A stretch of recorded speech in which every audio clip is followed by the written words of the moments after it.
My name is Becky and I will be traveling to Puerto Escondido, Mexico for 3 months in October.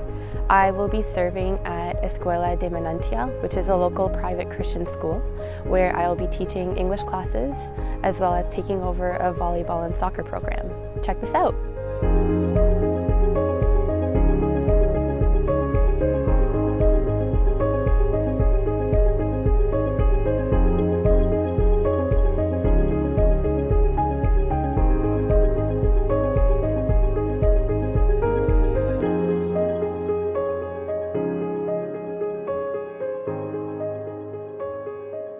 When I was first asked to join the team back in March to Porto, it was not on my heart to be there, but I really just felt the Lord calling me. So I obeyed in saying that I would go, but it would be in His strength and only His strength. And as the 2 weeks went by in Mexico, the Lord opened my heart to the needs that are there, and especially through the school Manantial that I will be serving at. About 25% of the children that are there are churched, but the other 75% are unchurched. And just the opportunity to be able to spread the gospel through being with those children and showing them the love of Christ and the light of Christ, and having them spread it to their families, it just spreads like wildfire. As well as being able to partner with the other local missionaries in the mountain villages who are experiencing difficulties with the witches who are casting spells on the missionaries and pastors in the area, and just being able to really partner along with them, both prayerfully and practically. When I was in Mexico back in March, we traveled into Nopala, which is a village in the mountains. And when we got there, we started a soccer camp right away. And we had gotten to the field, and I was paired up with a gentleman named Gabby, who was used to working with teenage girls on a soccer team back in Porto. And so he was in his own little zone, was able to work with the girls, and I was standing on the sidelines, and I felt pretty useless and felt like I had no purpose being there because he was just taking care of the team that we were working with.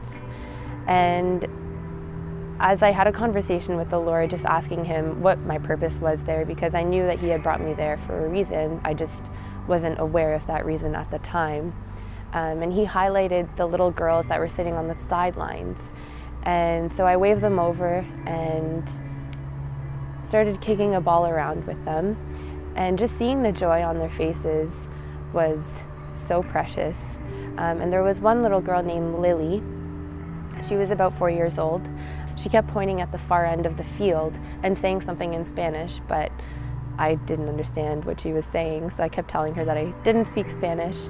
And finally the soccer camp ended, and I was able to bring a translator over, and I asked him what Lily was saying. So he took a knee and started talking to her, and he looked up at me, and with tears in his eyes, he said that she wanted me to go home with her and play with her there. And that really opened my eyes up to the fact that we may have an idea of where we can be used by the Lord, and we may feel useless in a certain situation where we think that He is supposed to use us, but even if we're not affecting a group of people, we are affecting one life, and that makes all the difference. One of the 2 ways that you can support me as I travel to Mexico is through prayer for safety, as well as time management, as I will be taking on a few different responsibilities, as well as just being faithful in stepping through the doors that the Lord sets before me. If you feel led to support me financially, you can do it in a few different ways. You can visit my GoFundMe page, or you can send me an e-transfer directly to my email, but you can always feel free to speak with me directly. I just want to thank everyone for their support as I travel to Mexico for 3 months, and I look forward to sharing all the stories about what God is doing in Mexico when I get back.